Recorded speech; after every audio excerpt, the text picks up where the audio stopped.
الحمد لله وكفى وسلام على عباده الذين اصطفى أما بعد فأعوذ بالله من الشيطان الرجيم بسم الله الرحمن الرحيم إنا نحن نزلنا الذكر وإنا له لحافظون وقال الله تعالى في مقام آخر إنما يخشى الله من عباده العلماء وقال النبي صلى الله عليه وسلم إن العلماء ورثة الأنبياء وقال في موضع آخر من سلك طريقا يطلب فيه علما سلك الله له طريقا إلى الجنة وفي رواية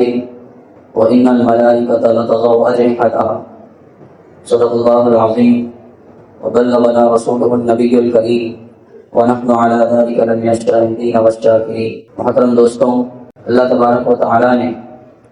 اس امت کی ہدایت کے لیے، اس امت کی رہنمائی کے لیے طرح طرح کے راستے اختیار کیے، انبیاء کو بھیجا، صحائف اتارے،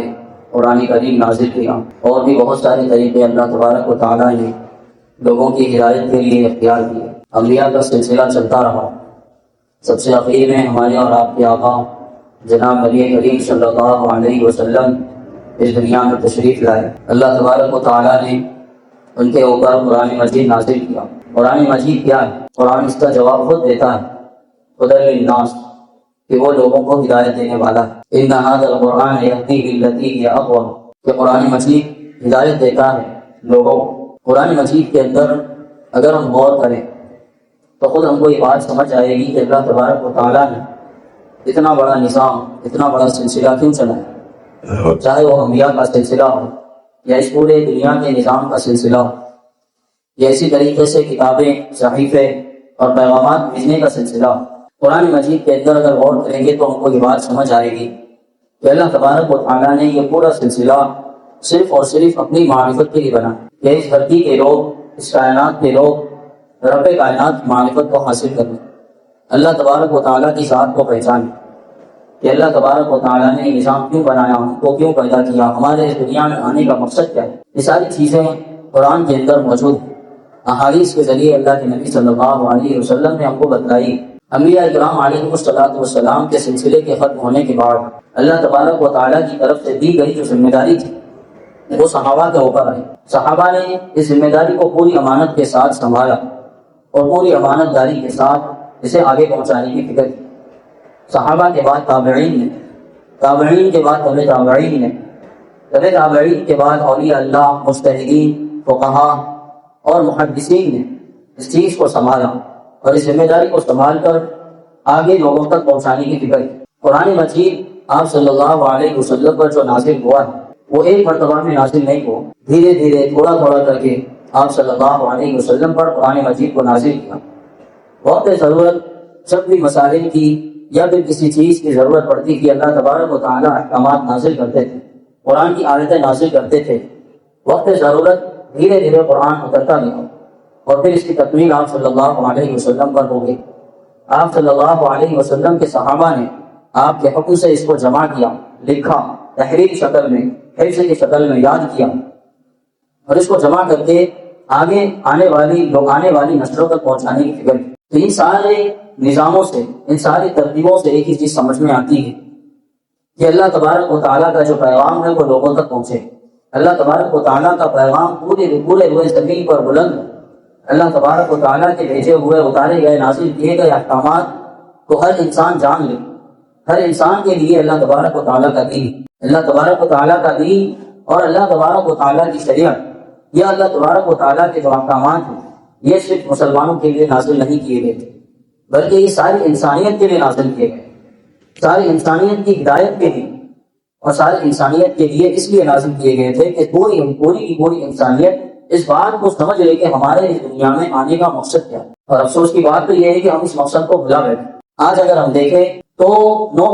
وارنٹی والی زندگی کے لیے ہم لوگ دن رات محنتیں کرتے ہیں، دن رات کوششیں کرتے ہیں، دن رات جد و جہد کرتے ہیں، ساری تکلیفوں کو برداشت کرتے ہیں، ہر طرح کی مصیبتوں کا سامنا کرتے ہیں، ہر طرح کی مشکلوں کو جو ہے سو ہمت کے ساتھ ڈٹ کر اس کا مقابلہ کرتے ہیں. اس کے لیے ایسی زندگی کے لیے جو کبھی بھی ختم ہو سکتی، جس کی کوئی گارنٹی نہیں ہے، جس کے بارے میں کسی کو علم نہیں ہے کہ یہ زندگی کتنے دن کی بچی ہوئی ہے، میرے کتنے دن اس دنیا کے اندر باقی، کسی کو اس چیز کا علم نہیں. 60 سال، 70 سال، 80 سال،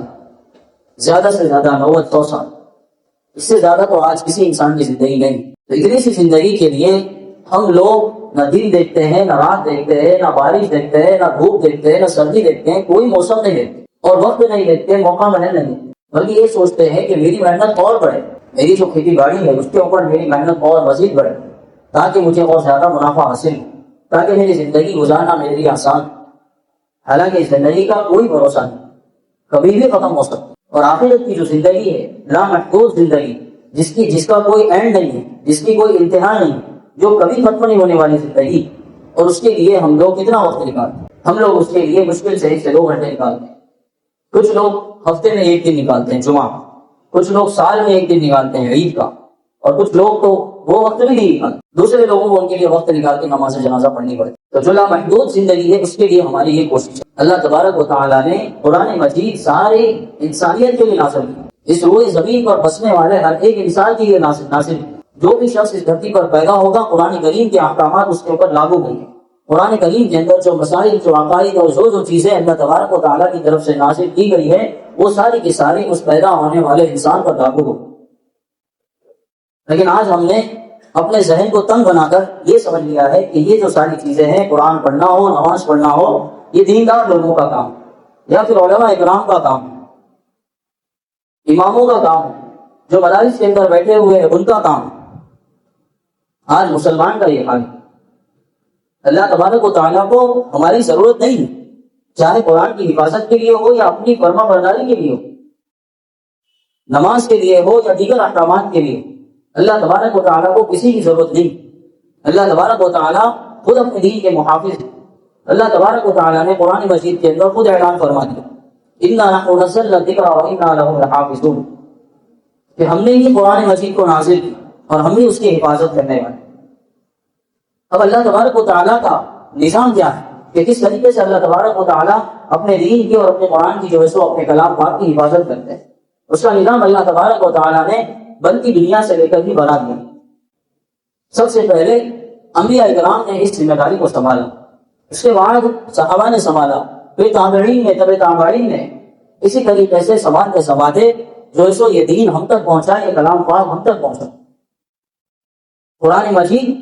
نازل تو ایک ساتھ نہیں ہوا، نازل تو علیحدہ ہوا، ٹکڑے ٹکڑوں میں ہوا، لیکن جو ہم تک پہنچا ہے وہ ایک ساتھ پہنچا ہے.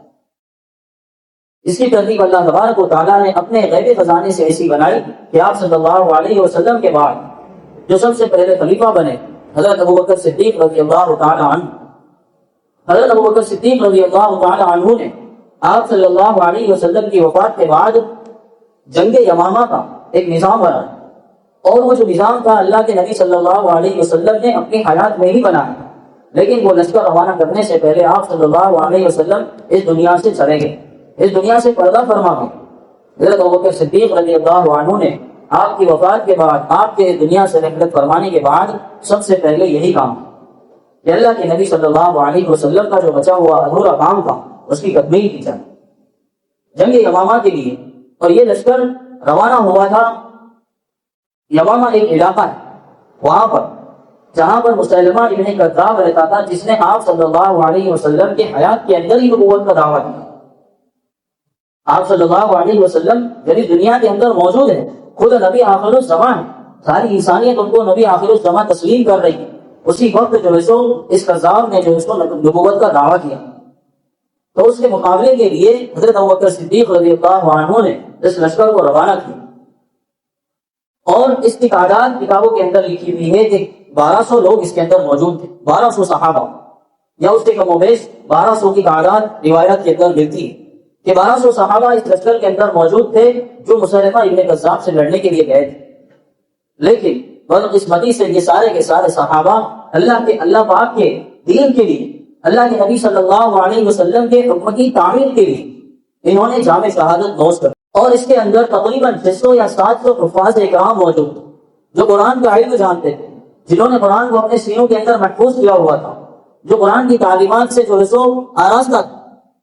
اس کے اندر حفاظ بھی تھے، علماء اکرام بھی. تو جب حضرت ابوبکر صدیق رضی اللہ عنہ نے دیکھا کہ سارے کے سارے صحابہ نے جامع شہادت نوش کر لیا ہے، سارے کے سارے صحابہ، اور اس کے اندر جو حفاظ اکرام موجود تھے جو قرآن کا علم رکھنے والے تھے، وہ سارے کے سارے حضرات اللہ کے راستے میں شہید ہو گئے. تو حضرت ابوبکر صدیق رضی اللہ عنہ نے کمیٹی بنائی اور کمیٹی کو بلا کر یہ کہا، مشورہ یہ کیا کہ بھائی جو بھی قرآن کا علم رکھنے والے صحابہ اس لشکر کے اندر موجود تھے وہ شہید ہو گئے۔ اگر ایسا ہی سلسلہ چلتا رہا تو دھیرے دھیرے قرآن کا علم رکھنے والے لوگ اس دنیا سے چلے جائیں گے اور قرآن محفوظ نہیں رہے گا۔ پھر حضرت ابوبکر صدیق رضی اللہ تعالی عنہ نے سارے صحابہ، حضرت عمر، حضرت عثمان اور دیگر جتنے بھی صحابہ موجود تھے، حضرت زید بن ثابت رضی اللہ عنہ، ان سارے صحابہ کو لے کر مشورہ کر کے پھر قرآن کریم کو جمع کرنے کا فیصلہ کیا۔ حضرت ابوبکر صدیق رضی اللہ عنہ نے اعلان کر دیا کہ جس شخص کے پاس بھی، جس صحابی کے پاس بھی، جس ایمان والے کے پاس بھی قرآن کی جو بھی آیت موجود ہو، چاہے لکھی ہوئی ہو یا حفظ کی ہوئی ہو، چاہے وہ پتھر پر لکھی ہوئی ہو، چمڑی پر لکھی ہوئی ہو، پتے پر لکھی ہوئی ہو، وہ لا کر جو ہے سو جمع کر۔ اور اس ساری کمیٹی کا جو ہے سو نگران اور ان افراد کی جو جماعت تھی ان کا نگران حضرت زید بن ثابت رضی اللہ عنہ کو بنا، اور حضرت زید بن ثابت رضی اللہ عنہ کی نگرانی میں یہ سارا کام ہوا، پورا قرآن کریم جمع کیا گیا۔ اور اس طریقے سے سب سے پہلی مرتبہ قرآن کریم کو اس دھرتی پر جمع کیا اور اس کے اندر شرطیں لگائی کہ جو بھی شخص قرآن کریم کی آیت کو لے کر آئے گا اس نے اللہ کے نبی صلی اللہ علیہ وسلم سے بذات خود وہ آیت سنی ہو، یا پھر اللہ کے نبی صلی اللہ علیہ وسلم نے ان سے وہ آیت لکھوائی، یا پھر سن کر انہوں نے اس کو محفوظ کیا ہو، حفظ کیا۔ اس شرط کے مطابق جو بھی آیت ملتی تھی اس کو ایک جگہ پر جمع کر دیا جاتا تھا، اس کو ایک جگہ لکھ لیا جاتا تھا۔ قرآن مجید کی 2 آیتیں ایسی تھی جس کے بارے میں 2 گواہ موجود نہیں تھے، یعنی کہ ان شرائط میں سے ایک شرط یہ تھی کہ اس آیت کے بارے میں 2 گواہ ہونا بھی ضروری تھی کہ یہ آیت انہوں نے اللہ کے نبی سے سنی ہے یا اللہ کے نبی نے ان کو لکھوائی ہے۔ تو اس میں ایک صحابی تھے حضرت حذیفہ رضی اللہ تعالی عنہ، تو یہ جو ہے سو ایک آیت 2 آیتیں لے کر آئے، اس میں سے ایک آیت ہے فَإِن تَوَلَّوْا فَقُلْ حَسْبِيَ اللَّهُ لَا إِلَٰهَ إِلَّا هُوَ عَلَيْهِ تَوَكَّلْتُ وَهُوَ رَبُّ الْعَرْشِ الْعَظِيمِ، یہ آیت۔ اور دوسری آیت مِنَ الْمُؤْمِنِينَ رِجَالٌ صَدَقُوا مَا عَاهَدُوا اللَّهَ عَلَيْهِ، یہ 2 آیتیں لے کر آئے اور ان کے پاس اس کے علاوہ کوئی اور گواہ موجود نہیں تھا، وہ اکیلے انسان تھے جنہوں نے یہ آیتیں اللہ کے نبی سے سنی۔ تو جب حضرت ابوبکر صدیق رضی اللہ تعالی عنہ کے سامنے یہ آیتیں پیش کی گئی تو حضرت ابوبکر صدیق رضی اللہ تعالی عنہ نے کہا کہ آپ کے پاس تو گواہ موجود نہیں۔ تو پھر خزیمہ ابن ثابت جو تھے انہوں نے کہا کہ بھائی یہ جس وقت میں نے آیتیں اللہ کے نبی صلی اللہ علیہ وسلم سے سنی تھی اس وقت وہاں کوئی موجود ہی نہیں تھی، یہ آیت میں نے اکیلے میں سنی۔ تو اس کے بعد بہت غور و فکر کرنے کے بعد حضرت ابوبکر صدیق نے ہی یہ مشورہ دیا اور یہ فیصلہ سنایا کہ ان کی آیتوں کو قبول کر لیا جائے۔ پھر اس کی وجہ یہ بتائی کہ یہ ایسے صحابی ہیں کہ جس وقت اللہ کے نبی صلی اللہ علیہ وسلم کے پاس ایک یہودی آیا تھا جس نے یہ دعویٰ کیا تھا کہ اللہ کے نبی صلی اللہ علیہ وسلم نے مجھ سے قرض لیا ہے اور وہ قرض ابھی تک انہوں نے لوٹایا نہیں، تو یہ صحابی وہاں پر موجود تھے۔ اللہ کے نبی صلی اللہ علیہ وسلم نے اس یہودی سے کہا کہ میں نے جو آپ سے قرض لیا تھا وہ میں نے آپ کو لوٹا دیا، تو اس نے انکار کر دیا کہ نہیں آپ نے مجھے نہیں لوٹا۔ تو حضرت خزیمہ وہاں پر موجود تھے، انہوں نے کہا کہ میں اس چیز کا جو ہے سو عینی گواہ ہوں، یعنی کہ اللہ کے نبی صلی اللہ علیہ وسلم نے آپ کا قرضہ لوٹا دیا ہے، اس کا میں گواہ ہوں۔ اللہ کے نبی صلی اللہ علیہ وسلم کے سامنے جب حضرت خزیمہ نے یہ بات کہی تو وہ یہودی وہاں سے بھاگ گئے، لیکن اللہ کے نبی صلی اللہ علیہ وسلم نے اس شخص کے جاتے ہی حضرت خزیمہ سے کہا کہ آپ نے گواہی کیوں دی؟ آپ تو وہاں موجود نہیں تھے، جس وقت یہ قرضہ میں نے اس شخص کو لوٹایا تھا اس وقت کوئی گواہ موجود نہیں تھا، تو پھر آپ نے گواہی کیوں دی؟ تو حضرت خزیمہ رضی اللہ تعالی عنہ نے کہا کہ اے اللہ کے نبی، میرے ماں باپ آپ پر قربان کہ میں نے وہاں پر موجود تو نہیں تھا، میں نے اپنی آنکھوں سے تو نہیں دیکھا تھا، لیکن میں نے آپ کی زبان سے سنا، ابھی میں نے آپ کی زبان سے سنا کہ آپ نے اس کا قرضہ لوٹا دیا۔ تو اللہ کے نبی صلی اللہ علیہ وسلم حیران ہوئے۔ پھر حضرت خزیمہ نے کہا کہ اے اللہ کے نبی، ہم نے آپ کی زبان سے سنا کہ اللہ ایک ہے، ہم نے مان لیا، ہم نے آپ کی زبان سے سنا ہے کہ قبر اور حشر کے اندر یہ سارے معاملات ہوں گے، ہم نے مان لیا، غیبی ساری چیزوں کے اوپر ہم نے ایمان لایا صرف آپ کی زبان سے سن کر، ان ساری چیزوں کے اوپر ہم نے ایمان لایا۔ نیک اعمال کرنے پر اللہ خوش ہوتا ہے اور گناہ کے کام کرنے پر اللہ ناراض ہوتے ہیں۔ قیامت کے اندر اس کے اوپر یہ عذابات ہوں گے، نیکی کرنے والوں کو یہ نیکیاں دی جائیں گی اور ان کو یہ ثواب ملے گا۔ یہ ساری چیزیں ہم نے آپ کی زبان سے سنی اور سن کر ہم نے اس کے اوپر ایمان لایا۔ اسی چیز کو سورہ بقرہ کے اندر پہلے صفحے میں اللہ تبارک و تعالیٰ نے بیان کیا، الذین یؤمنون بالغیب، کہ متقین لوگ وہ ہیں جو غیب کی باتوں پر ایمان لاتے۔ حضرت خزیمہ نے بھی یہی کہا کہ میں نے دیکھا تو نہیں ہے، لیکن اللہ کے نبی صلی اللہ علیہ وسلم کی زبان سے سن کر میں نے اس چیز کی گواہی دی کہ آپ کی زبان سے جو بھی بات نکلے گی وہ سچی ہو، آپ کی زبان میں جھوٹ آ ہی نہیں سکتا۔ تو اللہ کے نبی میں نے آپ کی زبان سے سن کر ہی جو ہے سو اس چیز کی گواہی دی۔ تو اللہ کے نبی صلی اللہ علیہ وسلم نے کہا کہ خزیمہ، اللہ تبارک و تعالیٰ تم سے خوش ہوتے اور آج سے تمہاری ایک شخص کی گواہی 2 گواہی کے مقابلے میں مانی جائے۔ تو حضرت ابوبکر صدیق رضی اللہ تعالیٰ عنہ نے کہا کہ تم نے جو آیتیں پیش کی ہے، تم جو آیتیں لے کر آئے ہو، تمہارے پاس کوئی اور گواہ تو موجود نہیں ہے، لیکن تمہارے اکیلے کی گواہی 2 گواہوں کے برابر ہے۔ تو اس طریقے سے قرآن کریم کا اجتماع ہوا، قرآن کریم کو جمع کیا گیا۔ جب یہ قرآن کریم جمع ہوا، اس کے بعد حضرت عثمان غنی رضی اللہ تعالیٰ عنہ کے دور میں، حضرت عثمان غنی رضی اللہ تعالیٰ عنہ کے دور خلافت کے اندر قرآن کریم کو باضابطہ شائع کر کے اس کو جو ہے سو نشر کیا گیا، اس کے صحیفے بنائے گئے اور اس کے جو ہے سو باضابطہ اس کو چھاپا گیا اور اس کو چھاپ کر جو ہے سو آس پاس کے علاقوں کے اندر بھیجا گیا، اس کی تبلیغ کی گئی، اس کی اشاعت اور اس کو نشر کیا گیا۔ اس طریقے سے حضرت عثمان غنی رضی اللہ تعالیٰ عنہ دوسرے جو ہے سو جامع قرآن اور پہلے ناشر قرآن، کیونکہ حضرت ابوبکر صدیق رضی اللہ تعالیٰ عنہ نے اس کو نشر نہیں کیا تھا، صرف جمع کیا تھا۔ تو یہی ہے اللہ تبارک و تعالیٰ کا وعدہ، اِنَّا نَحْنُ نَزَّلْنَا الذِّکْرَ وَإِنَّا لَهُ لَحَافِظُونَ، کہ ہم ہی قرآن کو نازل کرنے والے ہیں اور ہم ہی اس کی حفاظت کرنے والے ہیں۔ اللہ تبارک و تعالیٰ نے اپنا وعدہ پورا کر دیا ہے اور آج یہ قرآن ہمارے ہاتھوں میں ہے، اور آج اس قرآن کو حفظ کرنے والے حافظ کہلاتے ہیں، اس قرآن کا علم رکھنے والے، اس قرآن کو گہرائی اور مطلب کے ساتھ سمجھنے والے علماء کہلاتے ہیں، اس قرآن کو غور و فکر کر کے تدبر کر کے اس کے اندر سے مسائل نکالنے والے فقہا کہلاتے ہیں، مفتی کہلاتے ہیں، اس سے مسائل کا استنباط کرنے والے۔ اور اللہ کے نبی صلی اللہ علیہ وسلم نے اپنی حیات طیبہ کے اندر ہی یہ اعلان کر دیا تھا کہ اس قرآن کو سنبھالنے والے ہی میرے وارث۔ اللہ کے نبی صلی اللہ علیہ وسلم نے صاف صاف اعلان فرما دیا، ان العلماء ورثۃ الانبیاء، کہ بے شک علماء انبیاء کے وارث۔ انبیاء کے وارث کا مطلب یہ ہے کہ اللہ تبارک و تعالیٰ نے جو چیزیں انبیاء کے حوالے کی تھی، وہ ساری چیزیں انبیاء کے دنیا سے جانے کے بعد اس کی ذمہ داری اب علماء پر آتی۔ اللہ تبارک و تعالیٰ نے علماء کو انبیاء کا وارث بنا، انبیاء کے ورثے میں سے ایک کو ورثہ ملا، اور وہ ورثہ مال و دولت نہیں ہے بلکہ علم ہے، کیونکہ حدیث کا اگلا ٹکڑا کہہ رہا ہے الانبیاء لم یورثوا دینارا ولا درہم، کہ انبیاء دینار اور درہم کا وارث نہیں بنا، ولکن یورثون العلم، بلکہ وہ علم کا وارث بنا۔ تو آج جو علماء ہمارے سامنے موجود ہیں، جو علماء اس دنیا کے اندر دین کا کام کر رہے ہیں، یا جنہوں نے قرآن مجید کو اپنے سینوں کے اندر محفوظ کیا، قرآن کی تعلیم سے آراستہ ہوئے، مدارسوں کے اندر اپنی زندگی کھپا کر علم کو حاصل کیا، یہ انبیاء کے وارث ہیں۔ اور صرف علم ہی ان کو وراثت میں نہیں ملا، بلکہ جو چیزیں، جو مسائل، جو پریشانیاں، جو بھی تکلیفیں انبیاء نے جھیلی ہیں، وہ ساری چیزیں علماء کو وراثت میں ملی، کیونکہ علماء اکرام مدارس کے اندر جب تعلیم حاصل کرتے ہیں تو اس وقت ان کو ہر طرح کی مصیبت کا سامنا کرنا ہوتا ہے،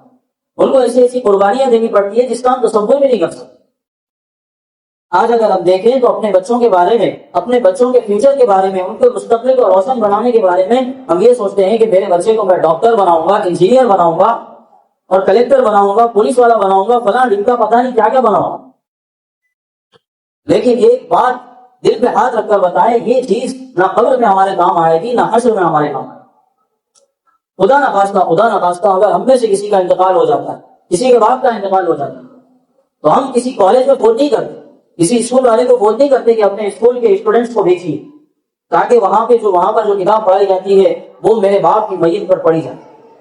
وہاں پر جو ہسٹری کی کتابیں پڑھائی جاتی ہے، سائنس کی کتابیں پڑھائی جاتی ہے، کیمسٹری پڑھایا جاتا ہے، یہ کتابیں میرے باپ کی میت پر پڑھی جائیں۔ سب سے پہلے فون جاتا ہے مدارس کے اندر، مسجد کے اماموں کو فون جاتا ہے، مدارس والوں کے پاس فون جاتا ہے کہ میرے باپ کا انتقال ہو چکا ہے، اپنے مدارس کے طلباء کو بھیجیے، آپ آئیے دعا کیجیے۔ کسی کلیکٹر سے نہیں کہا جاتا کہ بھائی آپ کے پاس اتنی بڑی پاور ہے، آپ کے پاس جو ہے سو ہر چیز کا حق، آپ کے پاس جو ہے سو ہر چیز کی پاور ہے،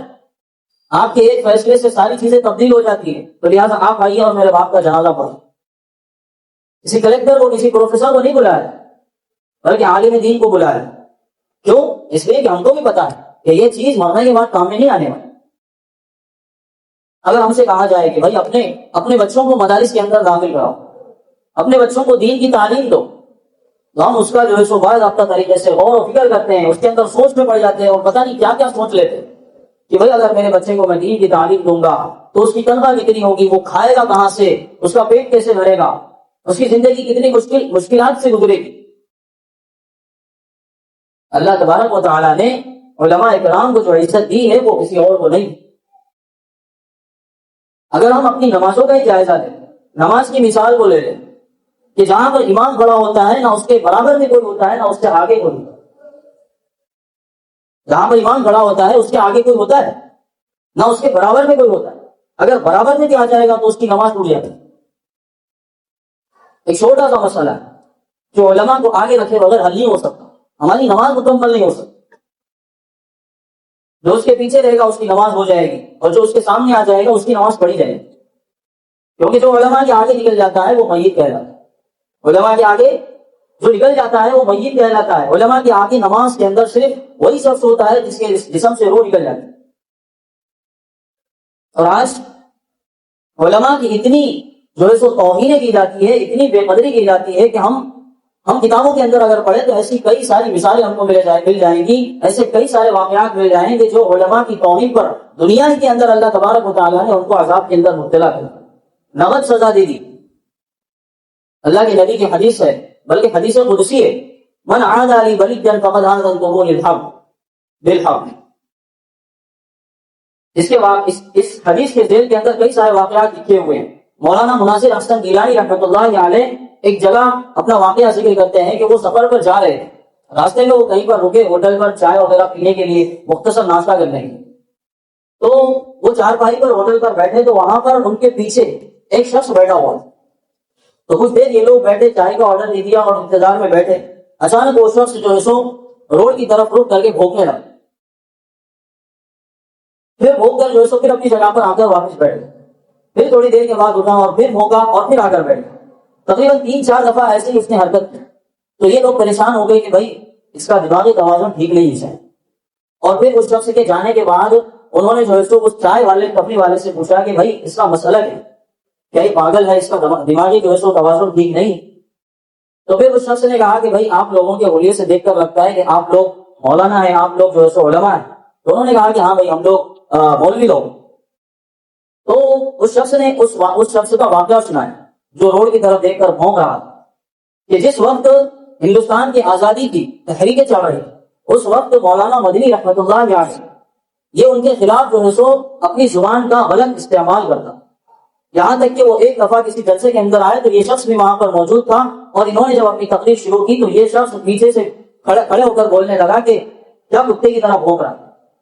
اس سے کہنے لگا مولانا مدنی رحمۃ اللہ علیہ۔ شیخ الاسلام مولانا حسین احمد مدنی کو یہ جملہ کہنے لگا جنہوں نے جنگ آزادی کے اندر سب سے بڑا کردار نبھایا۔ تو اس وقت سے میں اس کی حالت کو دیکھ رہا ہوں کہ جیسے ہی ہندوستان آزاد ہو گیا، سارے حالات ٹھیک ہو گئے، تو اس کے بعد سے اس کی جو جسمانی اور اس کی جو دماغی کیفیت تھی یہ دھیرے دھیرے تبدیل ہونا شروع ہو گئی، اور آج آپ کے سامنے اس کی اصلی حالت۔ اللہ تبارک و تعالیٰ نے دنیا ہی کے اندر اس کو نغد سزا دی۔ ایسے کئی سارے واقعات۔ حجت الاسلام مولانا قاسم نانوتوی رحمۃ اللہ علیہ بانی دارالعلوم دیوبند، ان کے بارے میں بھی ایک واقعہ لکھا ہوا ہے کہ وہ ایک مرتبہ کہیں باہر گھومنے کے لیے گئے تو وہاں پر کچھ لوگ ان کو مل گئے، یعنی کہ ان کے دل کے اندر مولانا کی نفرت تھی، ان کو کچھ ستانا چاہ رہے تھے، ان کا مذاق اڑانا چاہ رہے تھے۔ تو انہوں نے اپنے دوستوں میں سے ایک دوست کو جو ہے سو چارپائی پر لٹا دیا اور ان کے سامنے لا کر رکھ دیا کہ مولانا اس شخص کا جنازہ پڑھائیے۔ مذاقاً انہوں نے جو ہے سو ایسی حرکت، اور مولانا قاسم نانوتوی رحمۃ اللہ علیہ سے کہا کہ اس شخص کا جنازہ پڑھائیے۔ تو حضرت مولانا قاسم نانوتوی رحمۃ اللہ علیہ جو کہ اللہ والے بھی تھے، اللہ تبارک و تعالیٰ ایسے لوگوں پر بہت ساری چیزوں کو کھول دیتا ہے، وہ سمجھ گئے کہ معاملہ کچھ اور ہے، اور ان کا جو پلان تھا ان لوگوں کی سازش یہ تھی کہ جس وقت یہ مولانا نماز پڑھانا شروع کریں گے تو اس وقت وہ شخص جو ہے سو سامنے سے اٹھ کر کھڑا ہو جائے گا، اور پھر ہم جو ہے سو ان کے اوپر ہنسیں گے اور مذاق اڑائیں گے۔ تو مولانا قاسم نانوتوی رحمۃ اللہ علیہ نے کہا کہ ٹھیک ہے پڑھا دیتا ہوں، مسئلہ نہیں۔ وہ جنازہ ان کے سامنے لا کر رکھا گیا جو کہ جنازہ نہیں تھا اصل، اور انہوں نے نماز جنازہ شروع کر دی۔ ایک رکعت جو سو پہلی تکبیر کہی، دوسری تکبیر کہی، پیچھے سے اب وہ اس کے جو دوست لوگ تھے وہ آواز دینے لگے، ارے اٹھ جا کھڑا ہو۔ لیکن جیسے ہی نماز ختم ہوئی تو مولانا قاسم نعمت رحمۃ اللہ علیہ نے کہا اب یہ قیامت کی دن اٹھے گا، لے جاؤ اور اس کو دفن کرو۔ ایسے کئی سارے ہزاروں واقعات موجود ہیں۔ آج اگر ہم دیکھیں اپنے خود کے گاؤں کا بھی اگر جائزہ لیں تو ہمارے گاؤں کے اندر بھی علماء اکرام کی اتنی بڑی تعداد موجود ہے کہ آج اس گاؤں کے اندر کسی اور گاؤں کے اندر اگر اتنی بڑی تعداد ہوتی تو اس گاؤں کی کیفیت اور اس گاؤں کی حالت کچھ اور ہی ہوتی، ہر اعتبار سے، دینی اعتبار سے ہو یا دنیاوی اعتبار سے۔ اللہ تبارک و تعالیٰ نے ہم کو بھی جو ہے سو باطنی طور پر عذاب کے اندر مبتلا کیا ہو، جس کا احساس ہم کو نہیں ہے۔ اللہ تبارک و تعالیٰ مجھے اور آپ کو اس چیز کی سمجھ عطا فرمائے۔ یہ بہت ہی خطرناک چیز ہے۔ کسی اور ایک عالم دین کا مقولہ بھی ہے، غالباً مولانا مناظر احسن گیلانی کا ہی، کہ اگر کوئی شخص اپنی حیات کے اندر، اپنی زندگی کے اندر کسی عالم دین کو سب کو ختم کرتا ہے، اس کو گالی گلوچ کرتا ہے، اس کے بارے میں برا بھلا کہتا ہے، تو میں خدا کی قسم اٹھا کر کہتا ہوں کہ مرنے کے بعد اس کی قبر کھود کر دیکھ لینا، اس کا چہرہ قبلے سے ہٹ گیا ہوگا۔ ایسے بہت ساری چیزیں ہیں، ایسے بہت سارے واقعات موجود ہیں۔ علماء انبیاء کے وارث ہیں۔ اگر کسی بڑے آدمی کا کوئی وارث ہوتا ہے دنیاوی اعتبار سے، کسی ایم ایل اے کا، کسی نیتا کا کوئی وارث ہوتا ہے، اس کی جائیداد کا کوئی مالک بنتا ہے اس کے مرنے کے بعد، تو لوگ اس کی تعریفیں کرتے ہیں، اس کو اپنے ہتھیلی پر اٹھاتے ہیں، حالانکہ اس کا جو ہے سو کوئی اس کے اندر کمال نہیں، لیکن صرف اور صرف اس وجہ سے کہ وہ اس بڑے آدمی کا وارث تھا، اس کی وراثت میں سے اس کو حصہ ملا، اس وجہ سے اس کی عزت کرتے ہیں، اور یہ سوچتے ہیں کہ بھائی اس شخص سے ہم کو کبھی ضرورت پڑ سکتی ہے، اس میں اس کی عزت کرنی پڑے گی، جھوٹی سے عزت کرنی پڑے گی۔ ایسے ہی علماء بھی قیامت کے دن ہمارے جو ہے سو شافع بنیں گے، ہماری سفارش کرنے والے بنیں گے۔ اگر ان کی عزت نہیں کریں گے، ان کی قدر نہیں کریں گے، تو پھر یہ ہماری سفارش کیسے کریں؟ ایک حافظ قرآن کا مقام ہی اگر ہم دیکھ لیں تو ایک حافظ قرآن کو قیامت کے دن اتنا اختیار ہوگا کہ 10 ایسے لوگ جن کے اوپر جہنم کا ٹھپا لگ چکا ہوگا، جن کے بارے میں جہنم کا فیصلہ ہو چکا ہوگا، ایسے 10 لوگوں کو جنت دلانے کا حق اس کو دیا جائے۔ اور اس سے آگے اگر ہم بڑھیں تو ایک عالم دین کا اس سے بھی بڑا مقام